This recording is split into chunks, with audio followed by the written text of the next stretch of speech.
ઓમ પ્રણામ. હું ડૉક્ટર રાહુલ ભટ્ટ. મિત્રો, અત્યારે હાર્ટ એટેકનો પ્રશ્ન ખૂબ વધી રહ્યો છે અને આપણા પૂર્વજો કહી ગયા છે કે પાણી પહેલાં પાળ બાંધવી જોઈએ. એટલે કે હાર્ટ એટેક ન આવે એના માટે આપણે રૂટિનમાં શું કરવું જોઈએ, તો આપણે ભવિષ્યમાં હાર્ટ એટેક ન આવે એવું તમે જાણો છો ખરા કે આપણે શું કરવું જોઈએ? તો મિત્રો, આજે અત્યારે હું તમને અંતમાં એ 3 વસ્તુ બતાવવાનું છે કે એ રૂટિનમાં જો તમે એડ કરી દેશો તો તમારા હાર્ટને હેલ્થ વધી જશે અને ભવિષ્યમાં આવવાના હાર્ટના પ્રોબ્લેમ જે છે એ ઘણા બધા ઓછા થઈ જશે. તો સૌથી પહેલાં આપણે જોવું જોઈએ કે આપણા રૂટિનની અંદર હાર્ટનું શું મહત્ત્વ છે. મિત્રો, જે રીતે ગાડી જે છે એ પેટ્રોલ અને ડીઝલથી ચાલતી હોય છે, એવી રીતે આપણા શરીરની અંદર અલગ અલગ ઓર્ગન આવેલા છે. એમાં મહત્ત્વપૂર્ણ જે ઓર્ગન હોય તો આપણું એ હાર્ટ છે, જેનું કામ છે શરીરના દરેકે દરેક અંગ જે સેલ છે એને બ્લડનું સર્ક્યુલેશન પ્રોપર પહોંચાડવું. અને આ જો બરોબર કામ નહીં કરે તો પ્રોપર માત્રામાં સર્ક્યુલેશન પહોંચાડી શકશે નહીં અને એના કારણે શરીરના બીજા અંગોને પણ એ બીમારગ્રસ્ત કરી શકે છે. તો એનું મહત્ત્વ આપણે સમજી ગયા કે હાર્ટ જે છે એ ખૂબ મહત્ત્વપૂર્ણ વસ્તુ રહેલી છે. તો આની અંદર આપણે જ્યારે રૂટિનની અંદર ધ્યાન રાખવાનું છે કે જો આપણા બોડીની અંદર હાઈ કોલેસ્ટ્રોલ આવી રહ્યું છે તો આ ઇન્ડિકેશન છે કે આપણે ભવિષ્યની અંદર હાર્ટ એટેક આવવાના ચાન્સીસ વધવાના છે. બીજું, જો અત્યારે હાઈ બ્લડ પ્રેશર છે, હાઇપરટેન્શન રહેશે, પરંતુ આપણે એવું માનીએ છીએ કે આ મેડિસિન લઈએ છીએ તો આ કંટ્રોલમાં રહે છે, પરંતુ મિત્રો જ્યારે તમે મેડિસિન બંધ કરીશો તો અગેન એ બ્લડ પ્રેશર તમારું શૂટઅપ થતું હોય છે. તો જો બ્લડ પ્રેશર તમને છે તો ભવિષ્યની અંદર હાર્ટ એટેક આવવાના બી ચાન્સીસ રહેલા છે. ત્રીજી વસ્તુ રહેલી છે કે હાર્ટની અંદર આપણા જે વાલ જે છે એ નબળા પડતા હોય છે. આગળ આપણે જો ચોથું કારણ વાત કરીએ તો અંદરની જે નળીઓ જે છે એ જાડી થતી હોય છે. એક વાલની તકલીફના કારણે હાર્ટ એટેક આવતા હોય, નળીની અંદર જે જમા થતો હોય, ટોક્સિન જમા થતા હોય એના કારણે બી હાર્ટ એટેક પ્રશ્ન વધતા હોય છે.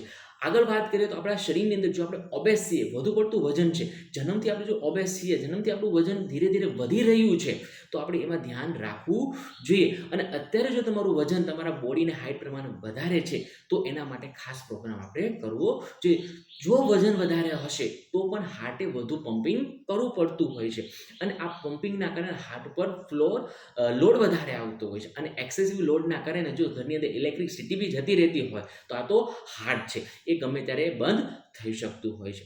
અને અંતિમ વસ્તુ છે એડિક્શન. મિત્રો, વ્યસન જે છે, આપણે આપણા શોખ એટલે કે આપણે મનની ઈચ્છાઓ પૂરી કરવા માટે આપણે આ વ્યસનો કરતા હોઈએ છીએ અને આ વ્યસન જે છે એ ભવિષ્યની અંદર આ આપણા હાર્ટ જે છે એના બી એટેક લાવી શકે, બ્રેન સ્ટ્રોક પણ લાવી શકે અને જ્યારે આ વ્યસનના કારણે આપણા શરીરના અન્ય અંગો જે છે, લીવર છે, કિડની છે, એને બી ઘણું નુકસાન પહોંચાડી શકે. સો આ આપણા રૂટીનની અંદર છે તો આપણે એમાં ધ્યાન રાખવું જોઈએ. હવે આની પાછળ જો આપણે વાત કરીએ તો આ થવા પાછળનું કારણ શું છે? માનો કે શરીરમાં કોલેસ્ટ્રોલ, બીપી આ બધું વધે છે તો એનું કારણ શું છે? તો મિત્રો, મારી દ્રષ્ટિએ એવું છે કે ખોટી લાઈફસ્ટાઈલ, જીવન જીવવાની પદ્ધતિ જે છે એ રોંગ હોવાના કારણે આ પ્રોબ્લેમ થતા હોય છે. અને બીજું જે છે એ હેલ્ધી ફૂડ આપણે નથી ખાતા, કે આપણી ફૂડ હેબિટ જે છે એ પ્રોપર ન હોવાના કારણે આ આપણના શરીરની અંદર ઘણા બધા ટોક્સિન જમા થતા હોય છે અને આ ટોક્સિન જ્યારે પર્ટિક્યુલર હાર્ટની અંદર જમા થઈને હાર્ટની ચેનલને બ્લોક કરતા હોય તો હાર્ટ એટેક આવવાના ચાન્સીસ વધી જતા હોય. તો આપણે આનાથી ઓપોઝિટ કામ કરવું છે. આપણી લાઈફસ્ટાઈલ જે છે આપણે સુધારવી છે અને ફૂડ હેબિટ સુધારવી છે. તો એના માટે શું? તો એના માટે ધ મિડો વેલનેસ સેન્ટર જૂનાગઢની અંદર વર્ષે હજારો દર્દીઓ આવતા હોય છે અને અસંખ્ય દર્દીઓ આમાં ખૂબ સારું રિઝલ્ટ મળતા હોય છે. અને ખાસ કરીને જે લોકોને હાર્ટ એટેકનો પ્રશ્ન આવતો હોય છે, હાર્ટ એટેક પછી પણ વેલનેસ સેન્ટર જે છે એ ખૂબ કામ આપતા હોય છે. તો મિત્રો, આપણે રૂટીનની અંદર જે છે આહાર પરિવર્તન કરવાનું છે. ખાસ કરીને આહાર પર ભવિષ્યમાં લેક્ચર લેવાના છે. એક આહાર પરિવર્તન આપણું આઈડિયલ હોવું જોઈએ. બીજું જે છે એ સ્ટ્રેસ ફ્રી લાઈફ હોવી જોઈએ. ટેન્શન, તણાવ મુક્ત લાઈફ તમે જીવશો તો તમારું મગજ શાંત છે. મગજ અને હાર્ટ શરીરના 2 મહત્વપૂર્ણ અંગો માનવામાં આવે છે. અને ત્રીજી વસ્તુ રહે છે નિયમિત તમે યોગનો અભ્યાસ કરો, જેથી તમારા શરીરની જે છે એ શારીરિક સ્થિતિ સારી છે. અને અંતિમ વસ્તુ રહેલી જે છે એ છે 3 વસ્તુ જે તમારે રૂટીનમાં કરવાની છે.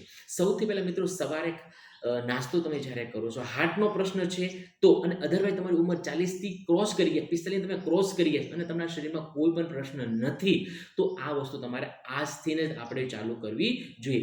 દૂધીનો રસ જે છે એ કાચી દૂધી અથવા તો એને બાફી નાખો અને એની અંદર થોડું બીટ નાખી દો. આ બંને વસ્તુ જે છે તમારા શરીરની અંદર આલ્કલાઇન મધ્યમ પૂરું પાડશે અને તમારા શરીરને બ્લડ પ્યુરિફાયરનું કામ કરતા હોય છે.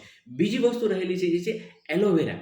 આમળાનું જ્યુસ તમે પીઓ, 100 ml ગ્લાસ લો અને આની અંદર જે છે એલોવેરા કુંવારપાઠું જેને આપણે કહેતા હોય, આમળા જે છે આપણા શરીરને વિટામિન સીનો ભરપૂર માત્રામાં એ સોર્સ ઉત્પન્ન કરી દેતો હોય છે. તો આમળા જે છે એ એસિડિક કામી કરતા હોય છે, ટોક્સિન રિમૂવ કરવાનું કામ કરતા હોય છે, બ્લોકેજ આવે એને બી રિમૂવ કરવાનું કામ કરતા હોય. તો આ એલોવેરા અને આમલાનો 100 ml જ્યુસ છે એ રોજ સવારે તમારે પીવો જોઈએ. અને અંતિમ વસ્તુ જે છે AGHT મિત્રો, હા AGHT યાદ રાખી લેજો. અર્જુનની છાલ, જિંજર અને હલ્દી નાખે. મિત્રો માર્કેટની અંદર અર્જુનની છાલ ખૂબ મળી જતી હોય છે અને આપણે રૂટીનની અંદર આપણે ચા પીતા હોઈએ છીએ અને આ ચાની જગ્યાએ જે છે આપણે અર્જુનની છાલનો પાવડર મળી જતો છે. અડધી ચમચી દૂધની અંદર તમે નાખો, થોડું જે છે તમે જિંજર નાખો અને થોડી તમે હલ્દી નાખો. જિંજર અને હલ્દીના ગુણ આપણે સૌ જાણીએ છીએ કે શરીરની અંદર કોઈ બી જગ્યાએ જો સોજો આવેલો હશે તો એને આ દૂર કરવા મદદરૂપ કરતું હોય છે. અને પર્ટિક્યુલર જ્યારે હળદર જતી હોય તો શરીરમાં જ્યાં પણ કોઈ જગ્યાએ નાનું મોટું બી ઇન્ફેક્શન લાગેલું હશે તો આ ઇન્ફેક્શનને એ દૂર કરતું હોય છે. તો મિત્રો આ AGHT તમારા સમગ્ર પરિવારની અંદર આજથી ચાલુ કરો, જેથી તમારા હાર્ટની તમારી કેર થશે. તમારા ભવિષ્યની અંદર જે કંઈ હાર્ટને લગતા પ્રશ્ન, એ સિવાય નાના મોટા જે પ્રશ્ન આવવાના છે તો એ દૂર થઈ જશે.